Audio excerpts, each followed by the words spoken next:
जैसे ही मैं अपनी कॉलेज लाइफ में गया तो मुझे वहाँ से ये पेन फील स्टार्ट होने लग गया। अल्कोहल पीता है, छुपके छुपके से अल्कोहल पीता होगा, लेकिन मैंने तो पी नहीं कभी। तो वो बोले नहीं, आपका बेटा झूठ बोल रहा है। उस बीमारी के बारे में थोड़ा मैं टेंशन में आ गया कि ये कैसा प्रॉब्लम हो रही है। एमाइलेज लाइपेज लेवल था वो अराउंड 8000। एक टेस्ट होता है जो पैनक्रियाटाइटिस पेशेंट का लिया जाता है, जिसको हम बोलते हैं फीकल इलास्टेस। वो मुझे नहीं पता था क्या होता है। पहले जब पेन आता है तो हमारे को मेडिकल अटेंशन चाहिए होगी। घर में हम उसका ट्रीटमेंट नहीं कर सकते जब तक हम उसमें मेडिकली हम उसमें ग्लूकोज वगैरह ना चढ़ा दें तो वो ठीक नहीं है। पेन को रोकने के लिए मुझे वो मेडिसिन दी जा रही थी और उससे मेरा पेन थोड़ा कम हो जा रहा था। मेरी बॉडी में कुछ फीलिंग नहीं आ रही थी कि हाँ भाई मेरी बॉडी अब ठीक हो जाएगी। लेकिन जैसे ही मैंने पड़ाव की मेडिसिन खाई, हमें वो 21 दिन का एक टाइम देते हैं जिसमें हमें ये रूटीन फॉलो करना होता है। और बेसिकली 21 दिन के लिए इसलिए क्योंकि 21 दिन में इंसान जो होता है वो अपनी हैबिट को बना लेता है। मुझे 1 साल कंप्लीट हो गया, मुझे कोई पेन नहीं है। पड़ाव में गया तो वहाँ मैंने देखा कि बहुत सारे ऐसे पेशेंट थे जो सेम बीमारी सेम डिजीज़ को फॉलो कर रहे थे। अगर आप अपने लाइफ के 21 डेज यहाँ पर खर्च करते हैं तो कोई बुरी बात नहीं होगी।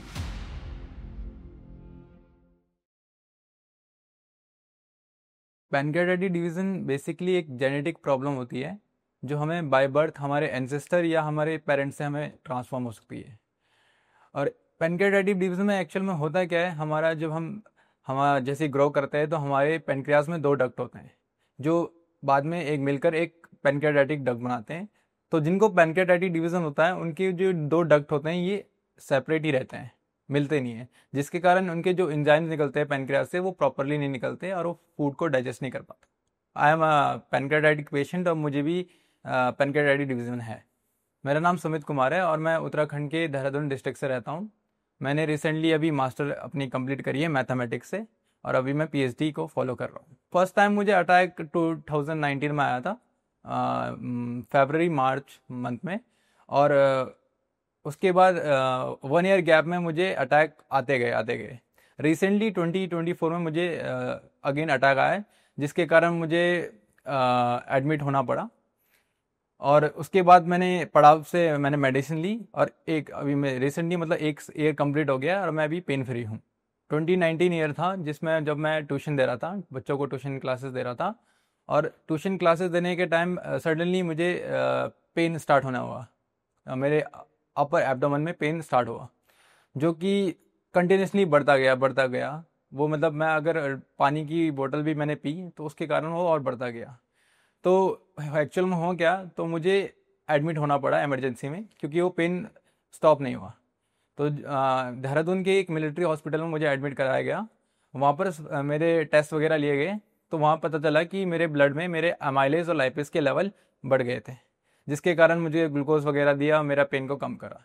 तो 2-3 दिन वहीं मैं एडमिट रहा, आईसीयू में भी गया। फर्स्ट 2 दिन मैं आईसीयू में रहा तो उसके बाद मेरा पेन थोड़ा कम हो गया। लेकिन वहाँ पर मुझे डायग्नोसिस नहीं पता चला कि ये पेन किस कारण हुआ है, इसका रीज़न क्या है। फिर उसके बाद 1 साल बाद मुझे दोबारा सेम अटैक आया सेम मंथ में। उस फिर सेम हॉस्पिटल में मुझे एडमिट होना पड़ा। फिर उसके बाद उन्होंने मेरे को एक क्वेश्चन अराइज करा कि आप अल्कोहल पीते हो। तो मेरा रिएक्शन था अल्कोहल तो मैंने आज तक छुई नहीं है, तो ये कैसा हो सकता है। तो उन्होंने बोला कि नहीं, आपका बेटा अल्कोहल पीता है, छुपके छुपके से अल्कोहल पीता होगा, लेकिन मैंने तो पी नहीं कभी। तो वो बोले नहीं, आपका बेटा झूठ बोल रहा है। तो मैंने उनको बोला कि आप टेस्ट करा लो कोई से भी। तो उन्होंने बोला ठीक है, ओके करा लो। तो उन्होंने बोला ठीक है, वो मान गए थे कि हाँ इन्होंने अल्कोहल नहीं पिया। तो वहाँ पर हॉस्पिटल में वहाँ पर एमआरसीपी मशीन जैसे टाइप की नहीं थी, तो उन्होंने बोला इनको बाहर इनका टेस्ट कराओ, एमआरसीपी वगैरह, सीटी स्कैन, अल्ट्रासाउंड, ये सारी चीज़ें कराओ। तो उसके बाद क्या हुआ कि 1 महीने 2 महीने बाद मैंने देहरादून के ही हॉस्पिटल में मैंने क्या कराया, एमआरसीपी कराया, सीटी स्कैन कराया। तो वहाँ से मुझे डायग्नोसिस हुआ कि मेरे को पैनक्रियाटाइटिक डिवीज़न है। फिर उसके बाद क्या हुआ कि जो हॉस्पिटल वाले थे उन्होंने मेडिसिन दे दी, नॉर्मली मेडिसिन दे दी। उसके बाद क्या हुआ, मैंने डाइट फॉलो करी। मुझे लगा कि जंक फूड खाने से मुझे प्रॉब्लम हो रखी है। पैनक्रियाटाइटिस डिवीज़न वर्ड आया, मेरे को समझ नहीं आया क्या होता है क्या नहीं होता है। जो डॉक्टर थे वहाँ के उन्होंने मुझे एक्सप्लेन नहीं करा, तो मैं थोड़ा कंफ्यूज हो गया क्या होता है। फिर मैंने उसके बाद गूगल में सर्च करा कि पैनक्रियाटाइटिस डिवीज़न क्या होता है। तो वहाँ से जाके मुझे यही चीज़ें पता चली थी कि पैनक्रियाटाइटिस डिवीज़न एक जेनेटिकली प्रॉब्लम होती है जो हमें बाय बर्थ मिलती है, हमें किसी एंसेस्टर या किसी पेरेंट से। तो उस दौरान मैंने सोचा कि ना तो मेरे पेरेंट्स को किसी को पैनक्रियाटाइटिस डिवीज़न है, न किसी के फैमिली में कोई मेंबर को है, तो मुझे कैसे हो गया। तो एक पल के लिए मुझे लगा कि जो डॉक्टर वाले ये फेक उन्होंने एमआरसीपी वगैरह कराई होगी। तो मैंने उस टाइम सोचा कि मैं ये जो जंक वगैरह फूड खाता हूँ, चाइनीज़ फूड खाता हूँ, तो उसको मैं रोक दूँ। तो उसके बाद से मैंने ये जंक फूड वगैरह खाने बंद कर दिए। लेकिन क्या हुआ, 1 साल बाद फिर मुझे वही अटैक आया। तो उस दौरान क्या हुआ कि मैंने सोचा इस बार तो मैंने जंक फूड भी नहीं खाया, तो ये मेरे को अटैक कैसे आ गया। तो फिर मैंने थोड़ा मतलब उस बीमारी के बारे में थोड़ा मतलब मैं टेंशन में आ गया कि ये कैसा प्रॉब्लम हो रही है, कि मेरे को ये बार बार प्रॉब्लम क्यों हो रही है। ठीक है, उसके बाद भी मैंने दोबारा डाइट अपनी फॉलो करी। फिर ईयर 24 में अप्रैल मंथ में मुझे फिर वही अटैक आया, और इस बार जो अटैक आया था वो एकदम सीवियर था कि मेरा पेन जो है वो कम नहीं हो रहा था। तो इस बार जो नॉर्मल जो मेरे लोकल क्लिनिक थे वहाँ पर मैं एडमिट हुआ था, तो उन्होंने बोला इसको किसी बड़े हॉस्पिटल में एडमिट करवाओ। तो उसके बाद हमारे देहरादून में एक बड़ा हॉस्पिटल जिसका नाम है हॉस्पिटल, तो वहाँ मुझे एडमिट कराया गया। जैसे ही मैं वहाँ एडमिट हुआ तो वहाँ पर सेम वही फॉलो हुआ रूटीन की, मुझे आईसीयू में एडमिट कराया गया 2 3 दिन। वहाँ मेरा जो एमाइलेज लाइपिस लेवल था वो अराउंड 8000 इतना जा रखा था, जो कि बहुत होता है।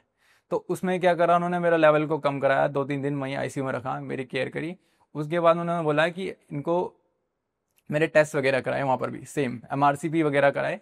तो सेम वही एमआरसीपी में मेरा क्या निकला, पेनक्रियाटाइटिस डिवीजन निकला। तो उन्होंने बोला कि इसका एक बार ईआरसीपी करा दो। तो जैसे ही मैं वहाँ से डिस्चार्ज हुआ हॉस्पिटल से, तो उन्होंने मेरा ईआरसीपी कराया। ईआरसीपी मतलब एंडोस्कोपी कराया। और उस दौरान एंडोस्कोपी में मेरे को मतलब मेरा फर्स्ट टाइम एंडोस्कोपी था, मुझे ये भी नहीं पता था कि एंडोस्कोपी होता क्या है। अल्ट्रासाउंड तो पता था क्या होता है, कि नॉर्मली पेट का रिसर्च कर देते हैं, और एंडोस्कोपी में नहीं पता था। तो जैसे ही मैंने एंडोस्कोपी कराया तो उसमें मुझे पता चला कि जो मेरा पेनक्रियाज है वो क्रोनिक हो गया है। तो मैंने सोचा ये क्रोनिक हो गया है, मतलब ऐसा क्या हो गया, मैंने क्या कुछ तो खाया नहीं, मैंने अनसन चीज़ खाई नहीं, ना मैंने जंक फूड खाया, ना मैंने कोई ऐसी चीज़ खाई जिससे मेरे पेनक्रियाज में इफेक्ट हो। तो उस टाइम होता है थोड़ा बहुत कि हाँ इंसान क्या होता है कि डिप्रेस में या स्ट्रेस में आ जाता है। तो उसके बाद क्या होता है, सेम हॉस्पिटल में एक पेशेंट आया था जिसका पेनक्रियाज डैमेज था। उसको सेम प्रॉब्लम थी, लेकिन उसका जो पेनक्रियाज था वो एज कम्पेयर टू मी थोड़ा डैमेज था। तो उसने भी सेम हॉस्पिटल से क्या कराया था, अपना ट्रीटमेंट कराया था। उसके बाद जैसे ही मैं डिस्चार्ज हुआ, वो भी डिस्चार्ज हुआ, तो उसके फादर और मेरे फादर ने बात करी होगी। तो वहाँ से मुझे पता चला कि एक पड़ाव हॉस्पिटल क्लिनिक है जहाँ पर ये पेनक्रियाटाइटिस टाइप की बीमारी का क्योर करा जाता है। लेकिन फर्स्ट टाइम किसी को विश्वास नहीं होता कि हाँ ऐसा होता भी है, विश्वास करना चाहिए नहीं करना चाहिए, कि हमें अगर जाना चाहिए नहीं जाना चाहिए, तो डाउट होता है। लेकिन उसके बाद फिर मैंने खुद यूट्यूब में देखा, तो मुझे वहाँ से रिव्यूज़ दिखे कि हॉस्पिटल में पेनक्रियाटाइटिस ठीक करा जाता है। उसके बाद जो पेशेंट था जो मेरे साथ हॉस्पिटल में एडमिट हुआ था, उसका भी ट्रीटमेंट 21 दिन तक हुआ था। तो वहाँ से मुझे थोड़ा एक होप मिली, मेरे पेरेंट्स को थोड़ी होप मिली कि हाँ भाई पेन एक पड़ाव एक हॉस्पिटल है जहाँ पर ये ट्रीटमेंट होता है। तो उसके बाद हमने डिसाइड कर लिया कि हम पड़ाव जाएंगे और वहाँ अपना क्या कराएंगे, ट्रीटमेंट कराएंगे। तो जैसे ही हम पड़ाव जाते हैं तो फर्स्टली मुझे वहाँ लगता है कि हाँ भाई यहाँ नेचर बड़ा मस्त है, चारों तरफ खेत फूल वगैरह, तो वहाँ जाके मतलब ईजिली मतलब वो नेचर मुझे अट्रैक्ट कर गया। वहाँ का माहौल बढ़िया था, शांत था। तो जैसे ही हम वहाँ गए तो वहाँ पर पड़ाव में क्या होता है, एक्चुअल में हमें ये सिखाया जाता है कि अब हमें इस बीमारी में अपने जो लाइफ स्टाइल है उसको कैसा रखना चाहिए। मतलब हमें कितने बजे उठना चाहिए, हमारा जो डेली रूटीन है वो कैसा होना चाहिए। तो हमें वो 21 दिन का एक टाइम देते हैं जिसमें हमें ये रूटीन फॉलो करना होता है। और बेसिकली 21 दिन के लिए इसलिए क्योंकि 21 दिन में इंसान जो होता है वो अपनी हैबिट को बना लेता है। तो वो सिखाते हैं कि हमें कितने बजे उठना है, सुबह सुबह उठ के कितना पानी पीना है, यानी अराउंड 500 ml हमें पानी पीना है उठ के। फिर उसके बाद हमारे को ब्रेकफास्ट कितने बजे लेना है। उसके बाद हमारे को जो हमारा मील होता है वो 2 2 घंटे बाद यानी गैप होना चाहिए। एकदम ओवर ईटिंग भी नहीं करनी है, एकदम हल्का भी नहीं खाना है, खाली पेट फास्टिंग भी नहीं रखनी है। तो ये सारी चीज़ें हमको उन्होंने बताया कि कितने बजे खाना है, स्नैक्स लेना है। तो ये सारी चीज़ें फॉलो कराई, और ड्यूरिंग हमारे ये जो खाना खा रहे थे उस दौरान हमें कौन सी मेडिसिन लेनी है, ये सारी उन्होंने हमारे को एक चार्ट बना के बताया कि क्या करना चाहिए क्या नहीं करना चाहिए। और इस दौरान एक जो मेडिसिन है जो हमारे लिए इम्पोर्टेंट थी वो थी अमर, जो कि सबको लेनी ही थी। इसके अलावा और भी मेडिसिन थी जैसे रसोन वाटी, कामदूध रस। उन्होंने हमें ये सारी मेडिसिन दी और 21 दिन का हमारा ये रूटीन फॉलो कराया। और जैसे ही मैं वहाँ पड़ाव में गया तो वहाँ मैंने देखा कि बहुत सारे ऐसे पेशेंट थे जो सेम बीमारी सेम डिजीज़ को फॉलो कर रहे थे। किसी किसी को पैनक्रेटाइटिस डिवीज़न था, किसी का गॉल ब्लैडर में स्टोन था। ठीक तो उनसे बात करके मेरे को थोड़ा ऐसा हल्का महसूस हुआ कि हाँ भाई मैं इकलौता इस दुनिया में नहीं हूँ कि जो मेरे को यही प्रॉब्लम होगी। तो मैं थोड़ा सा वहाँ से मोटिवेट हुआ कि हाँ भाई चलो, ऐसे और लोग हैं कि जिनको ये बीमारी हो रखी है। तो उनसे मैंने डिस्कस करा, उनसे बात करी कि क्या रीज़न है क्या नहीं रीज़न है। तो मोस्टली केसेस में ये पता चला है कि जिनके भी ये बीमारी हुई है तो उनको फर्स्टली क्वेश्चन पूछा जाता है कि आपने अल्कोहल पी रखी है या आप अल्कोहल कंज्यूम ज़्यादा करते हैं। लेकिन मोस्टली केसेस में जिनको जो अल्कोहल ही नहीं पीते उनको मोस्टली ये बीमारी हो रखी है। और क्यों हो रखी है इसका रीज़न उनको नहीं पता था स्टार्टिंग में। तो जैसे ही मैं पढ़ा में गया तो मुझे लगा ये सारा जो बीमारी है ये जैसे क्या होता था जब मैं स्कूल टाइम में था अपने, तो उस टाइम मुझे ये प्रॉब्लम फील नहीं हुई क्योंकि उस टाइम मैं डेली सुबह जल्दी उठता था, टाइम से खाना लेता था, तो मुझे उस टाइम ये पेन फील नहीं हुआ। जैसे ही मैं अपनी कॉलेज लाइफ में गया तो मुझे वहाँ से ये पेन फील स्टार्ट होने लग गया। तो वहाँ जाके पड़ाव में जाके मुझे ऐसा फील हुआ कि हाँ ये जो हमारा लाइफस्टाइल है ये भी हमारे कहीं ना कहीं हमारे इस बीमारी में इफ़ेक्ट करता है। कि हम जब सुबह उठते हैं या योगा वगैरह करते हैं या जो खाना हम टाइम से नहीं लेते हैं, तो ये हमारा जो सारा इफेक्ट है ये हमारे पेनक्रियाज में पड़ता है, हमारी बॉडी ऑर्गन्स में पड़ता है। तो ये सारी चीज़ें आगे मतलब वहाँ पर रह के मुझे पता चली कि हाँ हमारे लाइफस्टाइल हमारी बॉडी में चेंजेस लाता है। तो जैसे ही मैंने 21 दिन वहाँ पर मेडिसिन ली तो मुझे बॉडी में मुझे एकदम मतलब एनर्जी, मतलब जैसे क्या होता था पहले मैं जब उठता था तो मेरे स्टमक में एसिडिटी जैसी फीलिंग आती थी, लेकिन जैसे ही मैंने वहाँ की मेडिसिन इनटेक करना स्टार्ट करा तो मुझे नॉर्मली मतलब मेरी बॉडी एकदम एक्टिव लगी, मुझे एसिडिटी फील नहीं हुई। मुझे पहले क्या होता था मुझे जो भूख है वो ज़्यादा लगती थी, लेकिन जैसे ही मैं पड़ाव में गया तो मुझे भूल जो मेरी हंगरनेस है वो भी थोड़ी कम होने लगी। मतलब टाइम टू टाइम हम खाना खाते थे तो हमारा छोटे से कंज्यूम में भी हमारे जो पेट है वो भर जाता था। तो वहाँ जाके मुझे ये सारी चीज़ें पता चली। उसके बाद क्या हुआ कि उन्होंने बोला कि ये जो दवाई है हमें 1 साल पूरी कंटिन्यू रखनी है। तो अभी मुझे 1 साल कंप्लीट हो गया है, मुझे कोई पेन नहीं है। और मोस्टली मुझे 14 मंथ्स हो गए हैं और मुझे पेन नहीं है। मेरी जो रिपोर्ट्स भी हैं वो काफ़ी ज़्यादा बेटर आ रखी है as compare to older one. तो मेरा जो अमाइलेज लेवल था वो अराउंड 8000 था, लाइपेस लेवल भी सेम टू सेम इतना ही, करीबन इतना ही था। और अभी जो मैंने रिपोर्ट कराई तो मेरा अमाइलेज लेवल और लाइपेस लेवल अराउंड 70-80 के करीब आ गया है, तो इट्स वेरी गुड। तो ये मेरे लिए बहुत अच्छी बात है। और एक टेस्ट होता है जो पेनक्रियाटाइटिस पेशेंट का लिया जाता है जिसको हम बोलते हैं फीकल इलास्टेस। वो मुझे नहीं पता था क्या होता है पहले, लेकिन ये नया टर्म है जो मुझे पता चला कि फीकल इलास्टेस क्या होता है।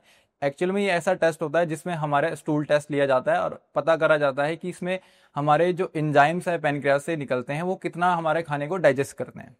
तो ये बात भी मुझे पड़ाव से ही पता चली कि एक ऐसा टेस्ट है जिससे हमारे एंजाइम्स के बारे में पता चलता है।